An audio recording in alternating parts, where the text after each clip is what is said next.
For this final portrait, you have a choice between a portrait from the front, from the side, or from the partially turned, which is called three-quarter view. Whichever one you decide to do, I want you to measure the top of the head to the chin, and I want that measurement to be 8 inches, so a little bit larger than what we have been doing. Make sure to always keep your photo reference clipped right near where you're working. You also have these guides that you can use, and I really recommend that you do that. These are the Loomis How to Draw guides, and I have one from the front, one from the side view, both directions, and one from the 3/4. You may even still have one in your box that you can use, but I advise you to clip that also up to your board while you're starting this process. The 3/4 view is the most difficult. It's where the head is partially turned. When you are working on this paper, it's very important that you press lighter than normal. This paper likes to receive the pastel pencils, so it's very easy to go too dark. So I am following that step-by-step guide. I'm using it to help me. You don't have to do this, but it can certainly help you, so it's a highly recommended thing. By the way, this is how I get a perfect circle. I'm actually measuring out the radial lines to get a perfect circle, and I start off with kind of like a broken line thing, and then I complete it. So it's a series of hatch marks to get a circle. If it looks faint on the paper, then I'm doing my job because I always want to go light on the outlines. And then I have to figure out some measurements here for the side of the head. Remember that when you're drawing a face, I want you to always think of the structure of the head first. So that means envisioning a skull, and then you're kind of fleshing it out. And it should kind of look like a crash test dummy if you've ever seen one of those. It looks kind of like a mannequin head. In fact, a lot of artists will envision that. The back of the head is going to be wider than like the lower half of the face.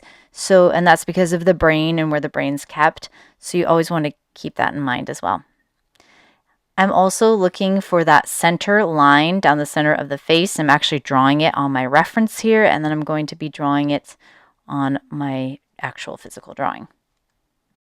So you want to get the gesture of the head, and that's going to include a little bit of the ear, if you have an ear that's visible, and it'll also include the outline of the hair.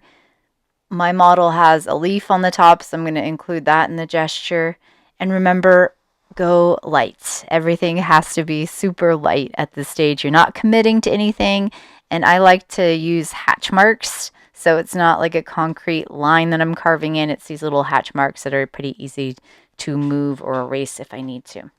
You have the gesture. It's important to go in there and start to figure out the eyebrow line, the eye line, the nose line, and the mouth line. So you want to go ahead and try and place those. And you want to double check it. I do it as little light marks. And there's a dividing line down the center line of the face. This model's head is tilted down, so I have to account for that too.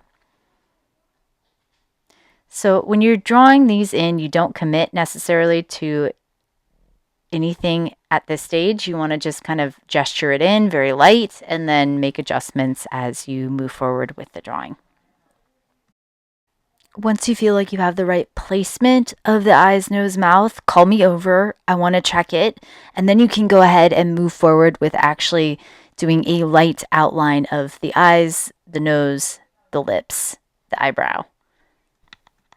Ideally, this is the artwork that we're going to put into the art show. So you want to make sure in the early phases of the drawing that you are correct with your proportions and that you're drawing light. So in case you need to move things around, you can. And remember that if you have a light outline, you want that outline to fade away into the shading. It just gets absorbed into the shading. So you can't see those outlines because that will make a form look flat. And we are going for the illusion of volume. Now keep in mind that this paper does have a lot of tooth to it. That means lots of texture. So you want to go pretty light. Make sure you're drawing in the eyebrows, the eye, iris, nostrils, and to some degree the lips and ears, but again, lightly. Once you have all those features in place, you can begin that early phase of the shading process, which I view as kind of like a block in. So we're only using the red pencil here, just going as light as possible, looking for any shadows that are on the face and lightly shading those in. That can also include the hair, if there's a shadow on the hair, but if the hair is also a darker value, you can go ahead and put that in too.